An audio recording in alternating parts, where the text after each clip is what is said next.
Brasil é o dia do repórter. Só para quebrar um gelo, vocês saberem, nós comemoramos o dia do repórter. Esse mês de fevereiro foi um dia bastante festivo para o presbiteriano, não é, pastor? Nós tivemos no primeiro domingo o dia do homem presbiteriano e no segundo domingo nós tivemos o dia da mulher presbiteriana. Então, parabéns aos homens de Deus presbiterianos. Aqui em fevereiro nós comemoramos essa data. Agradecemos ao Espírito Santo de Deus, em primeiro lugar, pois sem ele não haveria pregação. Você sabia disso? Sem o Espírito de Deus não haveria pregação. Deus escolheu os homens para anunciar ao homem a palavra de salvação do homem. E para isso, ele também se fez homem. A tarefa não foi delegada a anjos. Agradecemos também ao pastor Marton, que o Senhor tem trazido para as nossas edificações e o crescimento da nossa igreja, para fazer a sua obra aqui na Igreja Presbiteriana aos Semeadores. Meu querido, o que você mais gosta de fazer? É só uma pergunta retórica, não quero uma resposta não, você vai refletir com você mesmo. O que você mais gosta de fazer? Alguém dirá, eu gosto de praticar esportes. Outro vai dizer que gosta de escrever. Ainda outro vai dizer que gosta de viajar, de trabalhar, de ir ao cinema, de ir à igreja, ao teatro, a um show, de não fazer nada. Também há quem gosta de não fazer nada. Há quem gosta de jogar xadrez. Todos nós, naquilo que gostamos, que nos traz prazer, gastamos nossos tempos de dedicação e desempenho. Ou seja, nós gastamos ou gostamos daquilo que fazemos e fazemos aquilo que gostamos. Eu vou repetir. Nós gostamos daquilo que fazemos, e fazemos aquilo que gostamos. Eu convido você a abrir a sua Bíblia em Lucas, no capítulo 11. Capítulo 11 de Lucas. Vamos fazer uma leitura. Eu vou fazer a leitura dos versos, a partir do verso 1. Enquanto você acha aí esse texto bíblico, esclarecemos que Lucas, o Evangelho de Lucas, ele foi escrito com o propósito principal de apresentar um relato fiel e organizado, visando estabelecer os fatos a respeito do ministério de Jesus e a sua importância para a história da salvação, além de fornecer também parâmetros para a igreja em sua pregação de arrependimento e de perdão em nome de Jesus para todas as nações. O texto paralelo desse ensino de Jesus se encontra em Mateus 6, de 9 a 15, mas nós iremos ler Lucas 11, a partir do verso 1. Diz assim a palavra de Deus: Jesus estava orando em certo lugar, e quando terminou, um dos seus discípulos lhe pediu: Senhor, ensina-nos a orar, como também João ensinou os discípulos dele. Então Jesus disse: quando vocês orarem, digam: Pai, santificado seja o teu nome, venha o teu reino, o pão nosso de cada dia dá-nos diariamente, perdoa-nos os nossos pecados, pois também nós perdoamos a todo o que nos deve, e não nos deixes cair em tentação. Verso 5, Jesus disse ainda: se um de vocês tiver um amigo e for procurá-lo à meia-noite, dizendo: amigo, me presta 3 pães, porque outro amigo meu chegou de viagem e eu não tenho nada para lhe oferecer. E se outro lhe responder lá de dentro: deixa-me em paz, a porta já está fechada e eu e meus filhos já estamos deitados, não posso me levantar para lhe dar pães. Digo a vocês que se ele não se levantar para dar a estes pães por ser seu amigo, ele o fará por causa do incômodo e lhe dará tudo o que tiver necessidade. Por isso eu digo para vocês: peçam e lhes será dado, busquem e acharão, batam, e a porta será aberta para vocês. Pois todo o que pede recebe, o que busca encontra, e a quem bate a porta será aberta. Quem de vocês, sendo pai, daria uma cobra ao filho que lhe pede um peixe? Ou daria um escorpião ao filho que lhe pede um ovo? Ora, se vocês, que são maus, sabem dar boas coisas aos seus filhos, quanto mais o Pai Celeste dará o Espírito Santo aos que lhe obediem? Curve suas cabeças. Pai querido, te damos graças pela leitura da Tua Palavra e pedimos, Senhor, que o Senhor nos direcione na meditação da Tua Palavra. Que a Tua Palavra esteja em nós, Senhor. Usa-nos para transmitir essa palavra e dá ouvidos à Tua igreja para ouvir a Tua palavra, para que sejamos todos edificados, em nome de Jesus. Amém. Meus queridos, como é que surgiu a oração do Pai Nosso? Ou, como alguns dizem, a oração dos discípulos. Como é que surgiu a oração do Pai Nosso? Surgiu devido a um pedido feito por um dos discípulos de Jesus, que o viu orando em certo lugar. Está aí no verso 1. A resposta de Jesus, ela foi imediata. Ele logo passou a fazer a explicação a respeito disso. Mas antes de nós entrarmos nesses detalhes, eu quero esclarecer alguns fatos importantes. Como surgiu especificamente aquele pedido? Como é que surgiu especificamente esse pedido desse discípulo? Eles ficaram curiosos pelo que eles viram Jesus fazer. Jesus tinha o hábito de orar. Ele amava orar. Ele gostava de orar. Ele orava continuamente. Aquela atitude de Jesus de orar não tinha sido fortuita, ocasional. Não foi isso que despertou naquele discípulo o desejo de aprender a orar. Antes era porque Jesus tinha o hábito de orar. Ele orava muito. A sua vida era uma vida de oração. Gostamos daquilo que fazemos. Fazemos aquilo que gostamos. O que é que você anda fazendo? O que você faz é o que você mais ama. Pode ter certeza disso. Onde é que você gasta mais o seu tempinho? É disso que você mais gosta. Que você mais ama. Jesus gostava de orar, mas também gostava de ensinar. O seu ministério, Mateus 9, de 35 a 38, era ir, pregar, ensinar, curar. Gostamos daquilo que fazemos. Fazemos aquilo que gostamos. A oração do Pai Nosso surgiu de um pedido de um discípulo que ficou curioso com aquilo que Jesus gostava de fazer, o qual era, ele gostava de orar. Você sabia disso?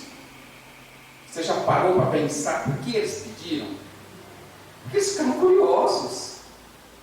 Toda hora está vendo Jesus orando. Ué, Jesus cura, Jesus ressuscita, anda por sobre as águas, diz para o vento acalmar-se, para as tempestades cessarem, ressuscita os mortos. Os discípulos estão vendo isso. Mas eles estão vendo o que Jesus fazer? Orar. Jesus tinha uma contínua vida de oração. Então agora vamos avançar um pouco no que Jesus, atendendo aquele pedido dos discípulos, passou a ensinar, que foi a oração do Pai Nosso, ou a oração dos discípulos, como querem alguns. Vejamos em seguida quais foram essas lições ensinadas por Jesus, atentando para o fato importante de que essa oração ensinada pelo Senhor, obviamente, não é um mantra para ser repetido infinitamente, de inúmeras vezes, a fim de obter um estado espiritual elevado. Também não é uma reza que deve ser repetida sem objetividade, apenas por reflexo. Pai nosso que está no céu, santificado. Não é isso. A primeira lição, a oração do Pai Nosso, ela usa o pronome possessivo no plural e não no singular. Guarda essa primeira lição. Não é o meu Pai, é nosso Pai. Não é o meu pão, é o pão nosso. Não é o perdoai nem o me livrai, mas sempre o nós. Essa ideia de coletividade, essa ideia de unidade.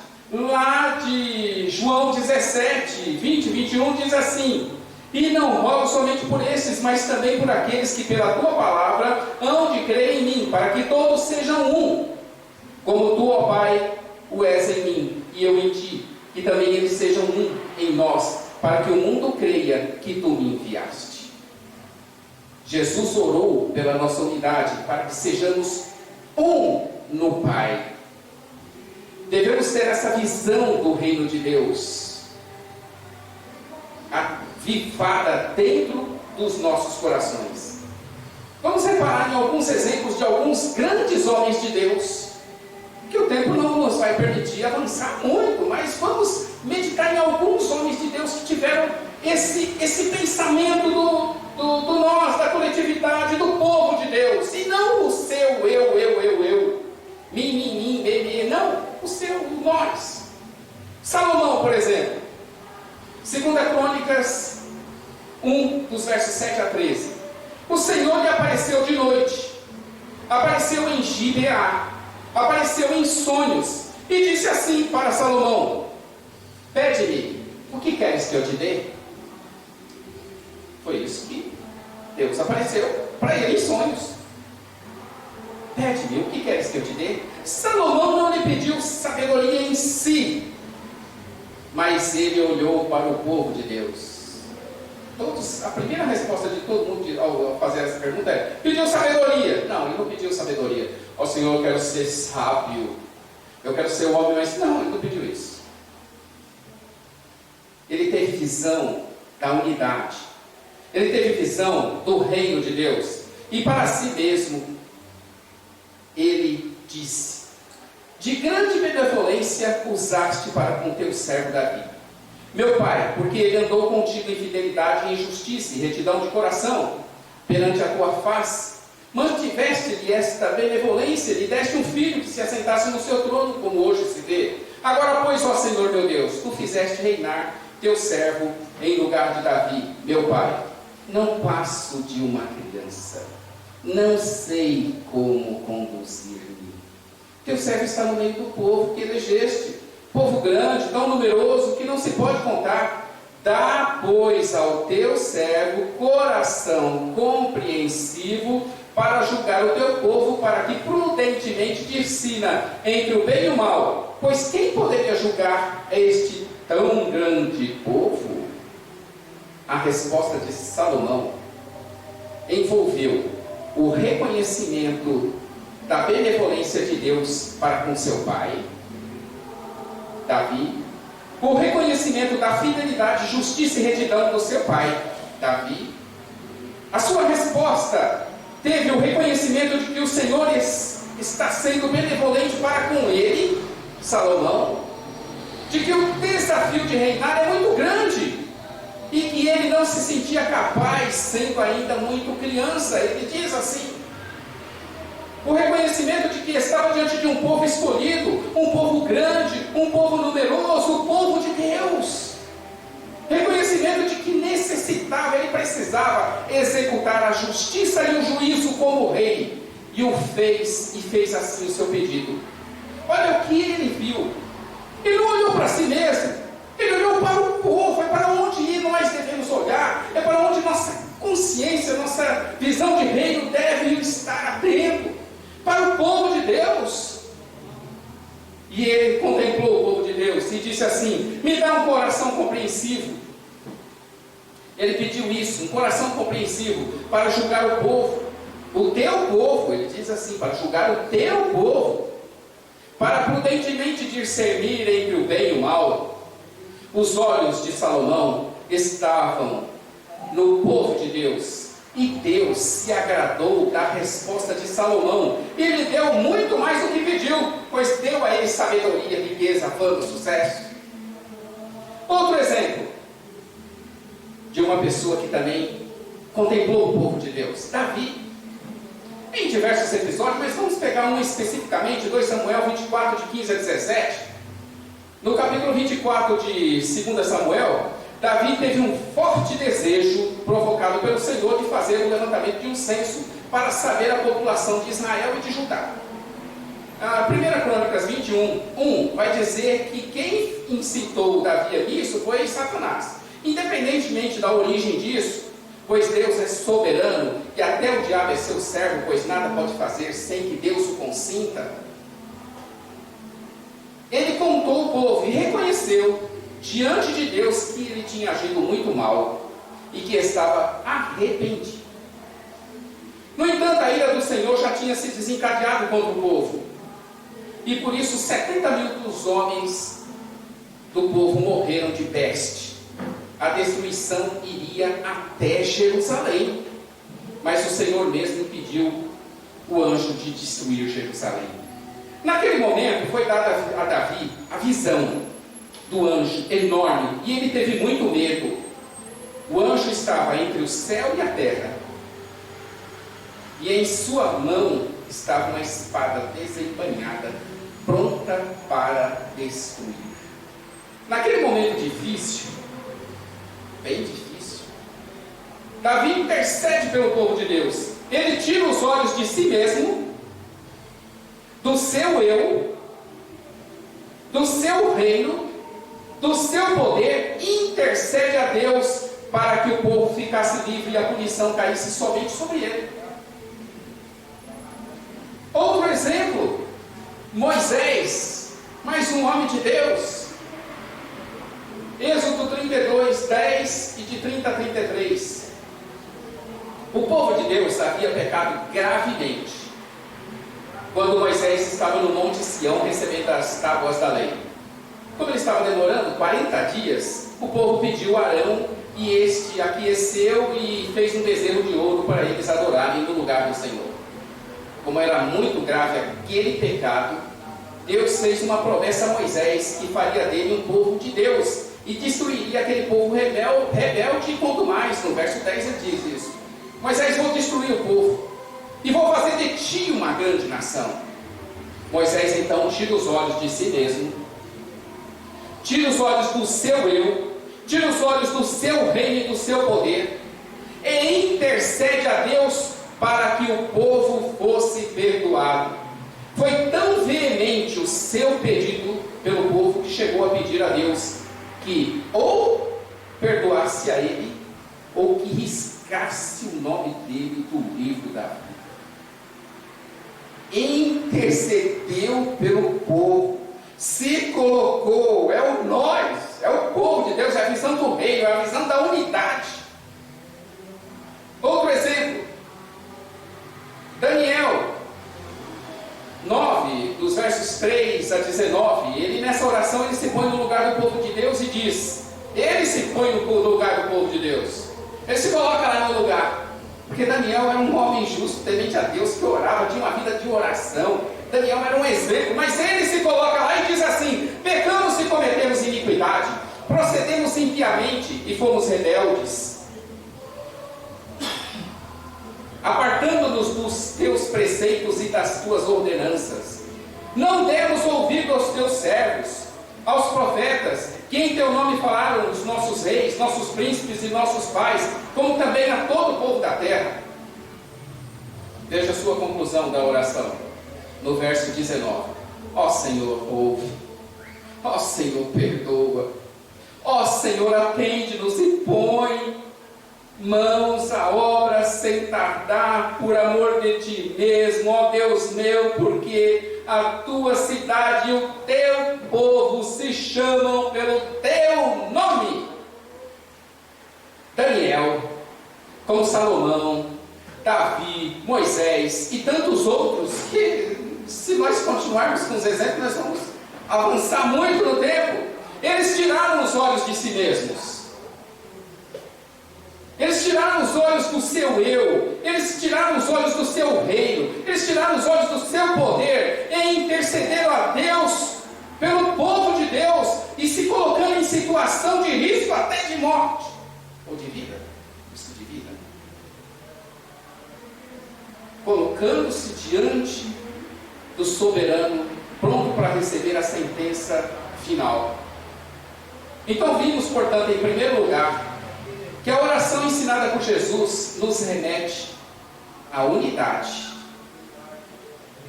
Unidade do povo de Deus. Nos remete à visão do reino de Deus. E que isso muito agrada ao soberano Deus. Em segundo lugar, aprendemos que Deus é soberano, que Deus é Senhor, mas é Pai. A primeira palavra da oração ensinada por Jesus, qual é? Pai. Se Ele é Pai, somos, portanto, filhos.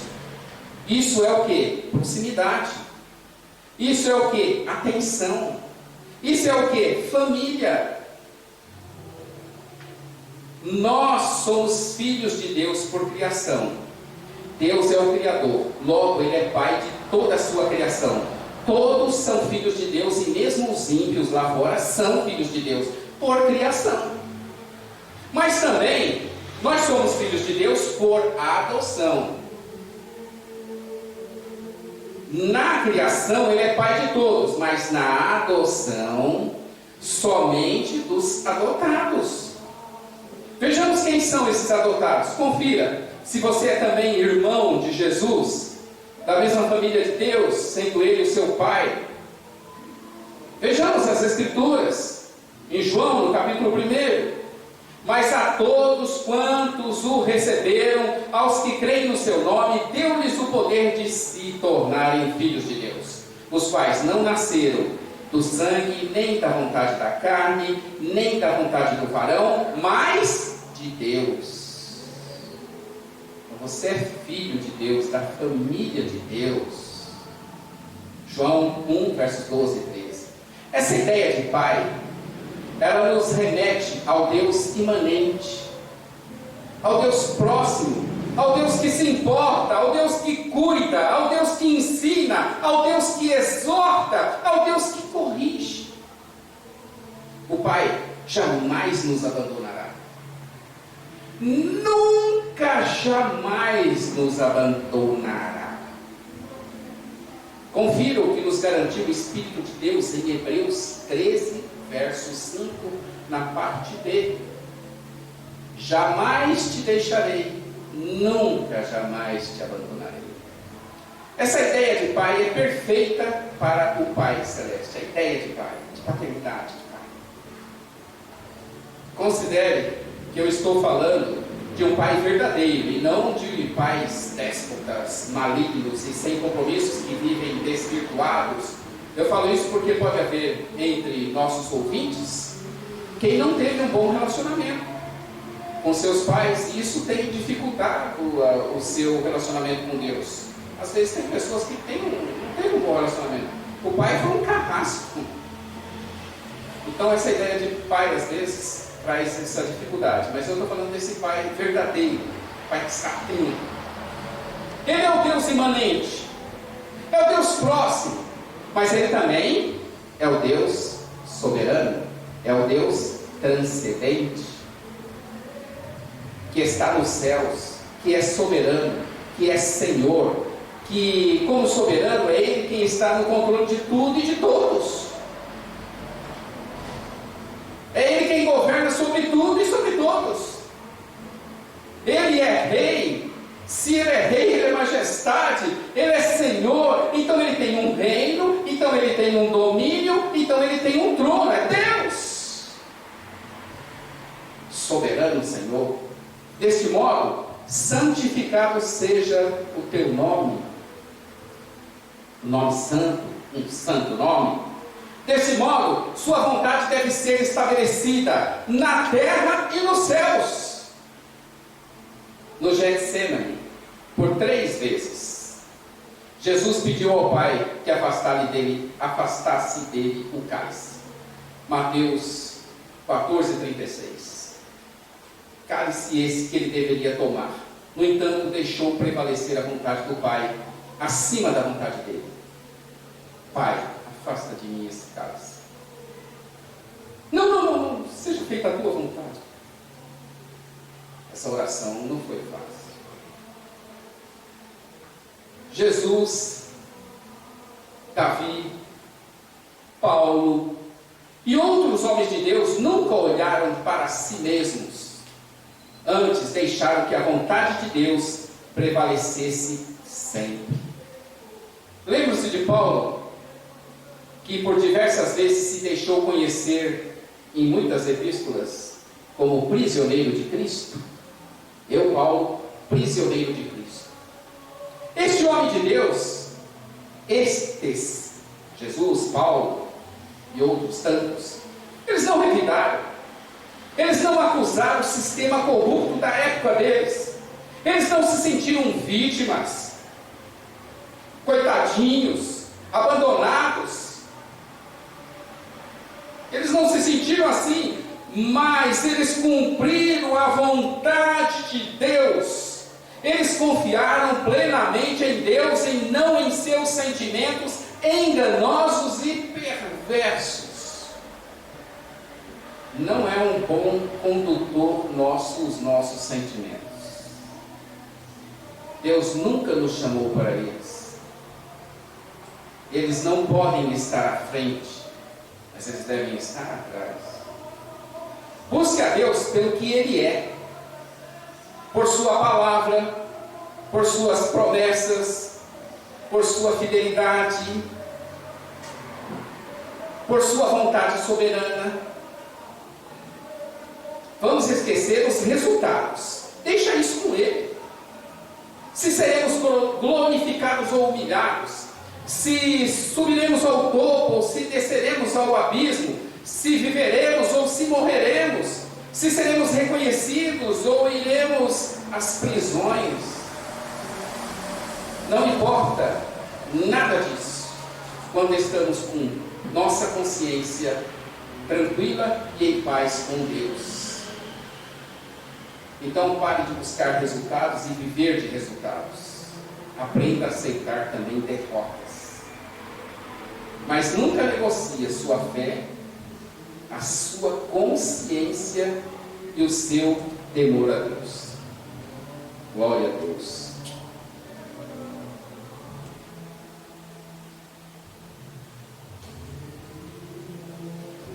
Então nós vimos em primeiro lugar que a oração ensinada por Jesus nos remete à unidade do povo de Deus, a essa visão do reino de Deus, e que isso muito agrada a Deus. Em segundo lugar, nós vimos que Deus é soberano, Ele é Senhor, Ele é Pai, Ele tem um nome santo que deve ser santificado, e que sua vontade deve e será feita tanto nos céus como na terra.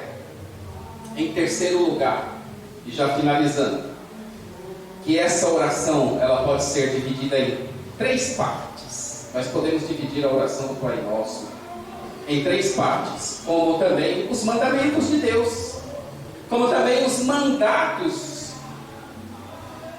de Gênesis. Em seus estudos exegéticos, Gerard Van Groningen associa os mandamentos de Deus de Êxodo 20 aos mandatos espiritual, social e cultural de Gênesis 1 e 2, dizendo que os primeiros 4 mandamentos, os 10 mandamentos, os primeiros 4 mandamentos se relacionam diretamente à comunhão com Deus. Os de 5 a 7 ao social entre nós. E de 8 a 10 aos mandamentos culturais. Assim ele divide didaticamente os mandamentos em 3 conjuntos, os 10 mandamentos. Quando Deus determinou criar a raça humana, Ele estabeleceu alguns propósitos e alguns parâmetros para um bom relacionamento entre Criador e criatura.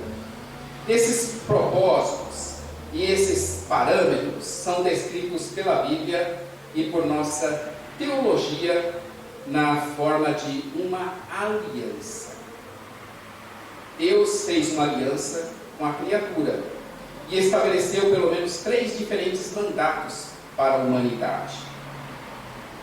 Lá para Gênesis, o mandato espiritual, que é o seu relacionamento com o Criador, de continuar a andar com Deus. Eva e o seu marido são assim proibidos de comer do fruto da árvore. Gênesis 2, versos 15 e 17. Esse é o primeiro mandato. Aliança. Deus é um Deus de aliança. Ela vai permear a Bíblia toda, até o final. E a aliança de Deus é uma só, ela vai sendo descortinada à medida que o tempo vai se avançando. Os mandamentos são uma prolongação, são uma explicação, são os detalhamentos daquela aliança de Gênesis. Eu vou chegar lá no Pai Nosso. O mandato social é seu relacionamento em família. Envolve a frutificação, a multiplicação e o povoamento da terra. Gênesis 1, 28. E o mandato cultural, isso lá em Gênesis, hein? Deus estabelecendo a aliança com o homem. É seu relacionamento com a sociedade. Envolve atividades de reinar, de dominar, de aflorar as influências e potencialidades grandes e maravilhosas na terra, de acordo com as leis e os modelos que Deus havia estabelecido. Assim também, didaticamente, dá para... Perdoe. Assim, didaticamente, sem entrar em detalhes, os 10 mandamentos podem ser divididos em 3 conjuntos. Aqueles 10 mandamentos que nós temos. Não matarás, não roubarás, não terás outros deuses diante de mim. Os mandamentos de 1 a 4 é o relacionamento vertical, a comunhão, é com Deus que você está se relacionando. Os mandamentos de 5 a 7 é o relacionamento social, é o horizontal. E o último eu chamo de relacionamento circular, que são com as coisas criadas, com a criação de Deus. Semelhantemente, nós poderíamos fazer uma associação dessas, feitas por Gerhard Groningen, com o Sermão do Monte de Mateus 5, onde foram ministradas as bem-aventuranças de Cristo Jesus, e a oração, e também com a oração que ele ensinou aos discípulos, pois Deus é um só, e é um e é mesmo em toda a existência, desde o início. Desde Gênesis a Apocalipse, Deus é Deus. A linguagem dele não mudou, ele é Deus no Antigo Testamento, ele é Deus no Novo Testamento. É interessante notarmos que Calvino, ele dizia que há 3 questões básicas da vida que necessitam ser tratadas de imediato. Ele dizia isso. Como a pessoa se relaciona com Deus, relacionamento vertical, comunhão. Como uma pessoa se relaciona com as outras pessoas, que é o relacionamento horizontal, social. E como uma pessoa que se relaciona com Deus, Deus é a causa de tudo. Não tem relacionamento com pessoas se não tem relacionamento com Deus. Pois a forma como você se relaciona com as pessoas é um reflexo de como você se relaciona com Deus. Se você não tem compromisso com Ele, você não tem compromisso com Ele. Com o povo de Deus. Então, como uma pessoa, em terceiro, se relaciona com Deus e com as outras pessoas se relacionam com o mundo criado por Deus, que é o relacionamento que eu chamo de circular ou cultural. Então, quanto a esses relacionamentos, Deus é um Deus de relacionamento. O Pai Nosso é uma lição de relacionamento profundo, grande. É o Deus ensinando o povo. Abraham Kuyper, 1837-1920, ele faz a seguinte colocação no seu livro chamado Calvinismo. Resumo dos 3 primeiros relacionamentos. Assim é demonstrado que o calvinismo tem um ponto de partida claramente definido para as três relações fundamentais de toda a existência humana, a saber, nossa relação com Deus, nossa relação com o homem e nossa relação com o mundo. Vejamos se podemos aplicar esse mesmo princípio à oração ensinada por Jesus. Pois que Deus é o Deus de Gênesis, é o Deus do Antigo Testamento, é o Deus do Novo Testamento, é o mesmo Deus que está se relacionando com a sua criação. Didaticamente, sem entrar em detalhes aqui e agora, a oração ensinada por Jesus no Pai Nosso tem 7 petições. É conhecida por ter 7 petições na oração do Pai Nosso. Você sabia disso? Há 7 petições dentro dela. E ela também pode ser dividida em 3 conjuntos. Obviamente que os mesmos que foram apresentados, porque Deus é um só. 3 delas estão relacionadas a Deus e a sua honra, que é o relacionamento vertical, que é o relacionamento de comunhão. Santificado seja o seu nome, venha a nós o teu reino, seja feita a tua vontade. O segundo conjunto é relacionado às nossas necessidades temporais e também o nosso relacionamento com o nosso próximo, que é o nosso relacionamento horizontal, que é o nosso relacionamento entre nós. Que é, que eu já disse para vocês, o nosso relacionamento depende desse relacionamento. Se nós não temos compromisso com esse, nós não estamos com nada aqui, ó. Aqui é um comendo o outro, um devorando o outro. Um relacionado às nossas necessidades, que eu te falei, e outro é do nosso próximo, que é o social. O pão nosso de cada dia, o perdoa as nossas ofensas, assim como perdoamos a quem nos tem ofendido. E em terceiro, uma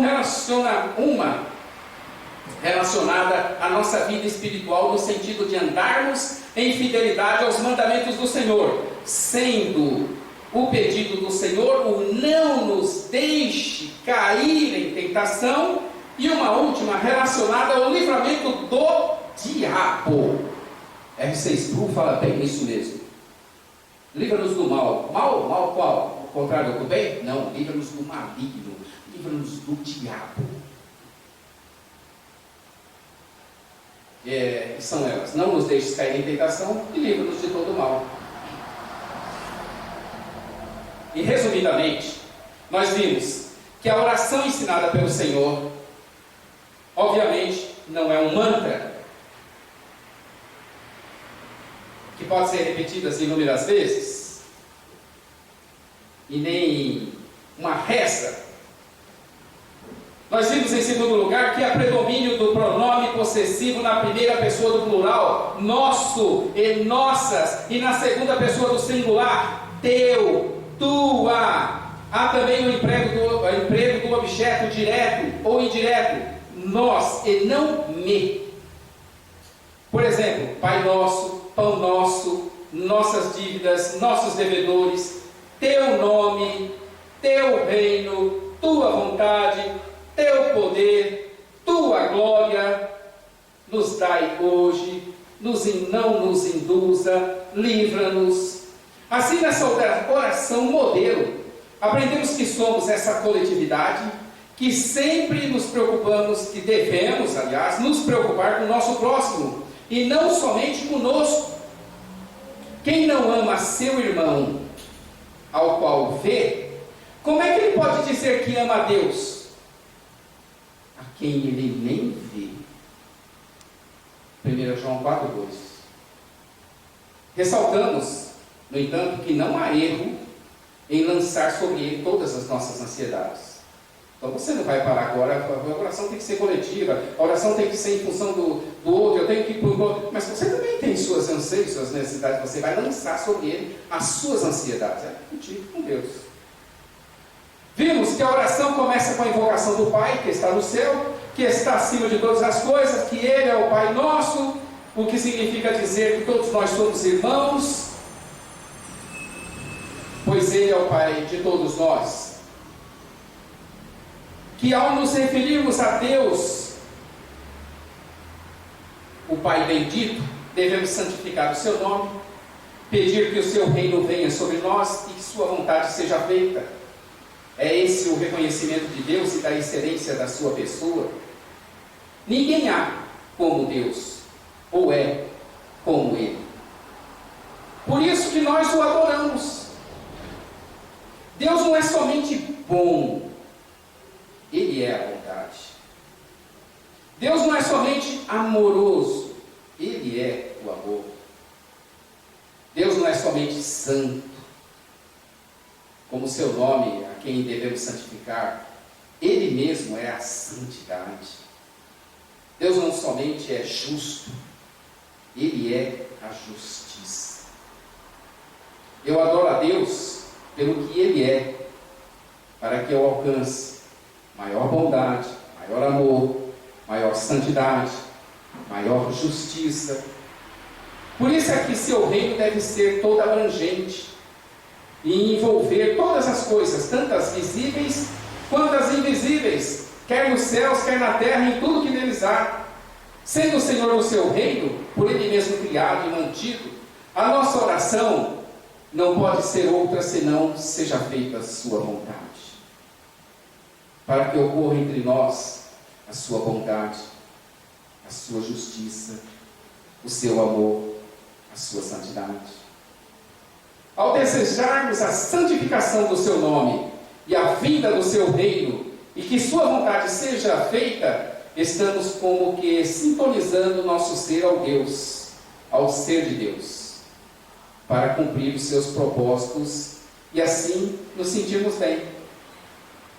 Ninguém se sente bem na maldade, no ódio, na impiedade, na injustiça, pois que todas essas coisas são como uma estação de rádio fora de sintonia correta. Nenhuma melodia ou som puro vai se ouvir, mas só ruídos e chuviscos se você tiver a sintonia errada. A sintonia errada é o mal, é a maledicência, é o engano, é o pecado. A oração do Pai Nosso, nós vimos também, elas estão aí associadas aos mandatos e envolvem essas três partes principais dos relacionamentos com Deus, com os homens criados por Deus e com a criação de Deus. E eu quero finalizar esse sermão esclarecendo que Jesus, além de ensinar, e ele era mestre nisso, ele incentivou os discípulos a orarem com a parábola do amigo importuno. Curiosamente, forma um acróstico, né? Parábola do amigo importuno. Pai, parábola do amigo importuno. Que não iremos tratar dele hoje. E também ele falou da sua veemente exortação a partir dos versos 9 ao 13, que também não veremos. Eu vou encerrar agora com o meu testemunho pessoal de vida de oração.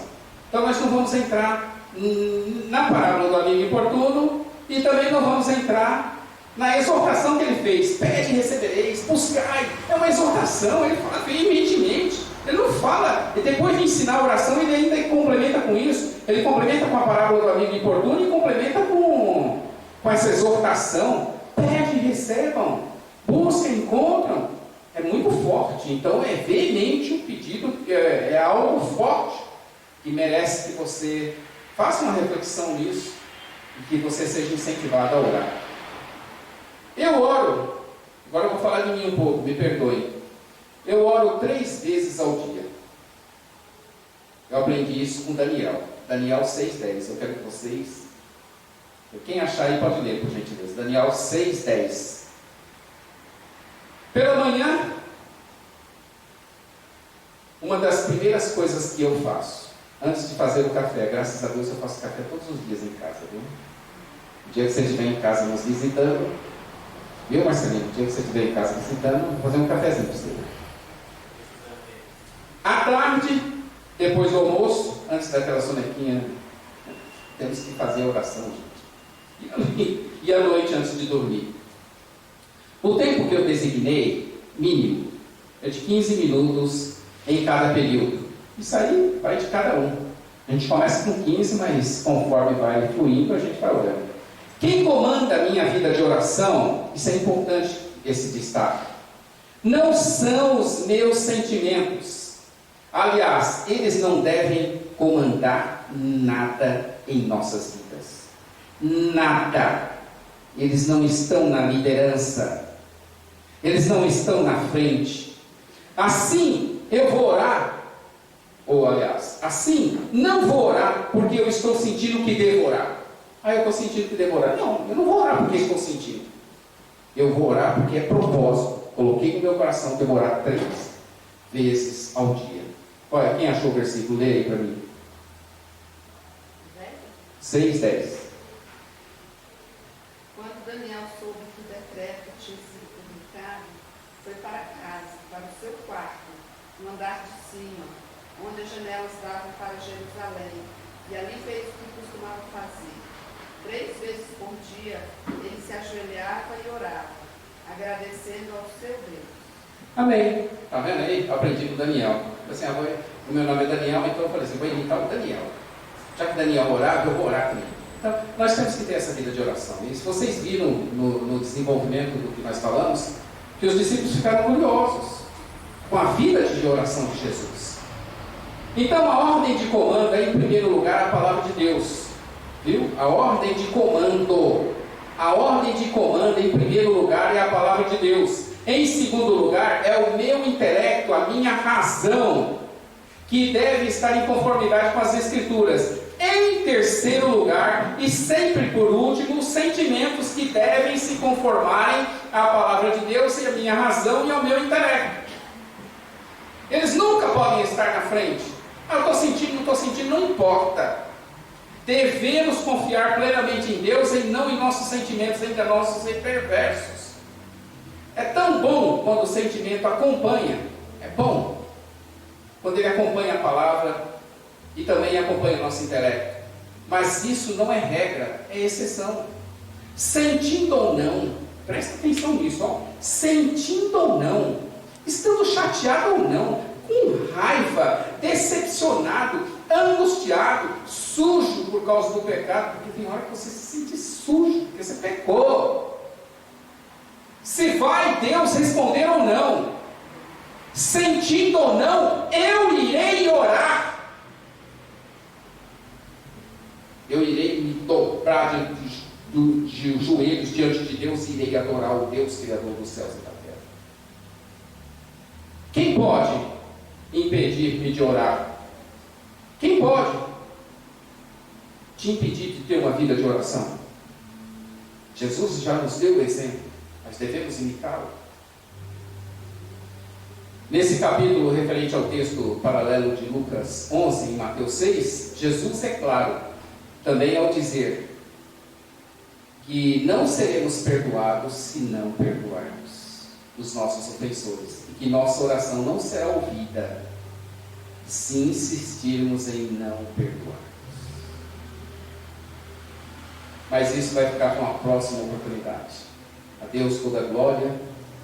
E hoje mesmo, comece ou então retome a sua vida de oração. Nada é mais importante que isso. A sua vida de oração. Nada é mais importante que isso. Eu vou repetir. A sua vida de oração. Por isso, hoje, continue, se você já ora. Ou então comece, se você não ora. Ou então retome, se você tinha parado. Mas não deixe de orar. E esqueça o sentimento. Essa é a palavra que Deus colocou no meu coração. Deus abençoe a todos. Obrigado, pastor, pela oportunidade. Que Deus possa completar na vida de cada um aquilo que as limitações humanas nos impedem de completar. Deus abençoe a todos. Amém.